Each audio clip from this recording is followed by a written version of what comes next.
আপনি কি ফেসবুকে কাজ করতে চান? তাহলে আপনার জন্য একটা মোক্ষম সুযোগ আছে। আপনি যে প্রোফাইলে কাজ করতেছেন, সেই প্রোফাইলকে প্রফেশনাল মোড অন করে তারপর আপনি কাজ শুরু করে দিতে পারেন। তবে এর আগে আপনাকে লক্ষ্য রাখতে হবে এই প্রোফাইলে কোনো ইস্যু আছে কি না। আপনি সেটিংয়ে গিয়ে আপনি ভালোভাবে লক্ষ্য করবেন যে এই প্রোফাইলের মধ্যে কোনো ইস্যু আছে কি না। যেহেতু এটি পুরান একটি আইডি, সেগুলো ভালো করে দেখে ইস্যু না থাকলে তারপরে কাজ শুরু করে দিতে পারেন।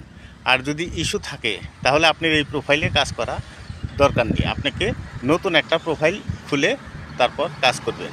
প্রোফাইল খুলে সেই প্রোফাইলের আন্ডারে একটা পেজ খুলে তারপর কাজ শুরু করে দেবেন। আপনার সবচেয়ে ভালো হবে পেজে কাজ করা।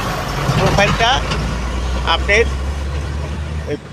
পেজের পেজটা আপনার প্রোফাইলের আন্ডারেই থাকবে। এই পেজে আপনি কাজ শুরু করতে পারেন। আপনি যখন দেখবেন আস্তে আস্তে আপনার আইডি গ্রো করছে, তখন আপনাকে ফেসবুকের গাইডলাইন মেনে আপনি যে ধরনের কাজ পছন্দ করেন, আপনি যে কাজটা ভালো জানেন, সেটা নিয়ে আপনি কাজ শুরু করে দেবেন।